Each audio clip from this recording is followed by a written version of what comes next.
پہلے تو بچے جب بڑے ہو رہے ہوتے ہیں تو وہ چلیں ان کے پاس کوئی مصروفیت ہوتی ہے, بعد میں جب وہ اکیلی سارا دن ہوتی ہیں تو پھر ان کو سمجھ نہیں آتا کہ وہ اپنی مصروفیت جو ہے وہ کیسے نکالیں, پھر وہ مزید ڈپریشن کا شکار ہو جاتی ہیں. ان کے پاس وینٹ آؤٹ کرنے کی کوئی اسپیس نہیں رہتی اور کوئی سوشل سپورٹ نہیں رہتا. اور دیکھیں کتھارسس جس کو ہم کہتے ہیں کہ اپنے دل کا غبار باہر نکالنا, یہ ایک بہت ضروری چیز ہے اور یہ روزانہ بیسس پہ کرنا بڑا ضروری ہے, کیونکہ جب تک آپ کا دل ہلکا نہیں ہوتا اور آپ اپنے اندر کا دل کی باتیں کسی سے شیئر نہیں کرتے تو پھر وہ باتیں جیسے میں نے پہلے بتایا وہ اندر ہی اندر آپ کو کھائی جا رہی ہوتی ہیں اور ان کا باہر نکلنا بہت ضروری ہوتا ہے. تو پھر وہ آپ کو ڈپریشن کے علامات کرنے میں, سیلف گلٹ میں آپ کو ایسا محسوس ہوتا ہے کہ جو کچھ بھی آپ کے ساتھ ہو رہا ہے, جو خیالات آپ کے دماغ میں آ رہے ہیں وہ آپ سیلف بلیم کرنا شروع کر دیتے ہیں, اپنے آپ کو گلٹ میں رہنا شروع کر دیتی ہیں. آپ کو یہ خیالات آنے لگ جاتے ہیں کہ مجھے ایسا کیوں محسوس ہوتا ہے, مجھے ایسے خیالات کیوں آتے ہیں, اور پھر یہ ایک وشیس سائیکل آپ کا بن جاتا ہے اور آپ اکثر آہستہ آہستہ پھر ڈپریشن کا شکار ہو جاتے ہیں. All right. اچھا, کیا اس میں ایک اور فیکٹر یہ بھی ہو سکتا ہے کہ جو ہاؤس وائفس ہوتی ہیں ان کو اپنی ہر نیڈ یا فائنینشیل ڈپینڈنسی جو ہوتی ہے وہ ان کے ہسبینڈ کے اوپر ہوتی ہے, ان کو اپنی ہر بیسک نیڈ یا اپنی کسی لگژری کے لیے بھی اپنے ہسبینڈ کو کہنا پڑتا ہے, اور پھر جب ان کی طرف سے وہ اپروول ہوتا ہے ایک طرح سے تو پھر ان کو وہ چیز ملتی ہے یا ان کی وہ نیڈ پوری ہوتی ہے. کیا اس سے ان کی اپنی سیلف ورتھ یا ان کی سیلف اسٹیم پہ بھی کوئی افیکٹ پڑتا ہے؟ جی, کبھی کبھار ایسا ہوتا ہے کہ خواتین جب وہ بہت زیادہ ان کو لمبے عرصے تک کل اپنے ہسبینڈ سے مانگنا پڑتا ہے تو کبھی کبھار انہیں ایسا کمزوری محسوس ہوتی ہے کہ جس طرح ہم گھر کا سارا کام ہم کرتے ہیں اور پھر بھی ہم فائنینشلی جو ہے ڈیپینڈنٹ ہیں اپنے ہسبینڈ پہ, تو کبھی کبھار وہ احساس کمتری کا بھی شکار ہو جاتے ہیں کہ ہمیں چھوٹی چھوٹی اگر چیز بھی مانگنی ہوتی ہے تو ہمیں اپنے ہسبینڈ سے کہنا پڑتا ہے, اپنے ہسبینڈ سے ہمیں ہیلپ مانگنی پڑتی ہے. تو انہیں ایک احساس کمتری کا شکار ہو جاتی ہیں کبھی کبھار وہ, اور اگر اسپیشلی اگر ان کے حالات جو ہیں گھر کے وہ اتنے ان کا الاؤ نہیں کرتے کہ وہ اپنی مرضی کی چیزیں جو ہیں اپنی مرضی کے مطابق لے سکیں, تو پھر آف کورس یہ ایک ایڈڈ فیکٹر بنتا ہے گھر میں ڈپریشن کا. اور ایک اور چیز جو ہماری سوسائٹی میں بہت زیادہ دیکھی جاتی ہے کہ فار ایگزامپل اگر کسی لڑکی کی شادی ہو گئی ہے, اس سے پہلے اس کا کریئر تھا, اس نے کچھ پڑھا ہوگا, کوئی ایجوکیشن لی ہوگی, لیکن ہاؤس وائف بننے کے بعد یا شادی کرنے کے بعد اس کو کہا جاتا ہے کہ اب تم صرف ایک ہاؤس وائف ہو, تم نے گھر سنبھالنا ہے اور اب تمہارا کوئی کریئر کوئی گول کچھ نہیں ہے. تو اس کا جو اس کی اپنی ایک پرسنالٹی کرائسس جو اس کو فیس کرنا پڑتا ہے وہ کیا ہے اور وہ کس طرح سے سامنے آتا ہے؟ دیکھیں یہ بھی اگین ڈپریشن کا ایک بہت بڑا کاز ہو سکتا ہے, کیونکہ خواتین جو ہیں یہ وہ صرف ایک بیٹی, ایک ماں اور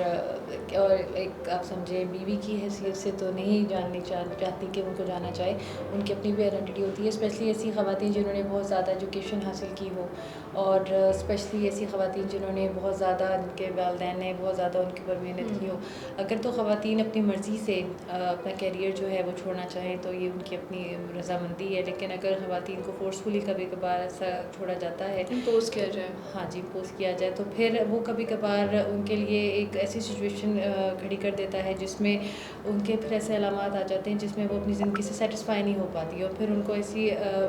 ایسی میں ایسا فیل ہوتا ہے جیسے ان کی زندگی کا کوئی مقصد پیچھے نہیں رہ گیا اور وہ اپنی زندگی میں بہت کچھ کر سکتی تھیں اور وہ کر نہیں پا رہی. تو ایسا جب ان کو محسوس ہوتا ہے تو پھر اگین ان کو زندگی بہت بری سی اور ناگوار سی محسوس ہوتی ہے. تو اس وجہ سے اور جب وہ اپنا پوٹینشیل پورا ریچ نہیں کر پا رہی اور زندگی جو ہے بالکل ہوپلیسنس کی طرف لے کے جا رہی ہے, تو پھر اگین وہ ڈپریشن کا شکار ہو جاتی ہیں. All right. تو اب اکثر عورتوں کو یہ بات کہی جاتی ہے کہ تمہیں کس چیز کا ڈپریشن ہے, تمہیں تو ہر چیز گھر بیٹھے مل رہی ہے, سب کچھ مل رہا ہے. مجھے لگتا ہے کہ یہ جو ایک بات ہے نا, یہ شاید اس سچویشن کو زیادہ ورسٹ کر دیتی ہے. تو ہم ایسا کیا کر سکتے ہیں کہ ہم اپنی ہاؤس وائفس کے لیے ایک سیف اسپیس بنا سکیں جس میں ان کے لیے کمفرٹ ہو, وہ اپنی بات اپنے دل کا وہ کتھارسس جو ابھی آپ نے کہا وہ کر سکیں وہاں بیٹھ کر, اور ان کو بھی پتا ہو کہ ان کے پاس کوئی ہے جس سے وہ اپنی باتیں یا اپنی کوئی چیز ڈسکس کر سکتی ہیں. دیکھیں یہ تو بالکل کمیونیکیشن کا دروازہ بند کرنے والی بات ہے کہ آپ کسی کو کہہ دیں کہ تمہیں کیوں ایسا مسئلہ ہے اور تمہیں تو صرف ہاؤس وائف ہو, تمہیں تو کوئی مسئلہ ہونا ہی نہیں چاہیے. کیوں گھر کا کام سنبھالنا ایک پوری بھرپور ذمہ داری ہے اور یہ ایک 100% اتنا ہی مشکل کام ہے جس طرح کہ ایک ورکنگ وومن کا کام ہے, اور اس کو انڈر اسٹیمیٹ کیا جاتا ہے موسٹ آف دا ٹائمس. اور یہ ایک بہت آپ سمجھے ہمت والا کام ہے. اور میرا یہ خیال ہے کہ جو ڈپریشن جو ہے یہ ایک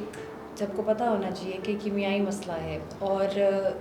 اس کے بارے میں بات کرنی چاہیے. اور اگر آپ کو ایسا محسوس ہوتا ہے کہ آپ کے لائف پارٹنر جو ہیں ان کو کوئی پرابلم ہے یا اگر وہ ڈپریشن محسوس کر رہی ہیں تو ہم کم سے کم ان سے بات کر سکتے ہیں کہ ان کے دل کا حال جان سکتے ہیں. کبھی کبھار صرف اتنا ہی کہنا کہ آپ کے مسئلے کیا ہیں اور آپ ہم سے بات کیجئے, کسی کی دنیا بھی بدل سکتا ہے. اور جیسے کہ آپ نے کیتھارسس کی بات کی, جس کو ہم کہتے ہیں کہ دل کا غبار نکالنا, یہ بہت ضروری ہوتا ہے. اگر یہ ڈیلی بیسس پہ صرف کیتھارسس ہی کر دیا جائے تو اکثر یہی بہت سارے مسئلے حل کر دیتا ہے. کیونکہ اگر ہم کیتھارسس کر لیں تو ہمارے آدھے مسئلے تو وہیں پہ حل ہو جاتے ہیں. تو اگر صرف ہمیں کوئی ایسا ساتھی مل جائے جو کہ صرف بات سننے کے لیے رضامند ہو جائے, اور اگر وہ یہ ریکگنائز کر لے کہ لائف پارٹنر کو ڈپریشن کے علامات ہیں اور وہ سائیکیٹرسٹ کے پاس لے جائے, ٹائملی انٹرونشن کر لے, ٹائملی ٹریٹمنٹ ہو جائے اور ڈپریشن کے علامات کو نظر انداز نہ کرے اور ٹائملی ٹریٹمنٹ کروا لے, تو اس سے بہت سارے مسئلے حل ہو سکتے ہیں. آل رائٹ, امید ہے کہ آج کی ویڈیو آپ لوگوں کے لیے بہت فائدہ مند ثابت ہوگی. اگر آپ لوگوں کے مینٹل ہیلتھ سے ریلیٹڈ یا اس سے ریلیٹڈ کچھ اور کنسرنز ہیں تو آپ بالکل ہم سے کامنٹ سیکشن میں شیئر کر سکتے ہیں. Thank you.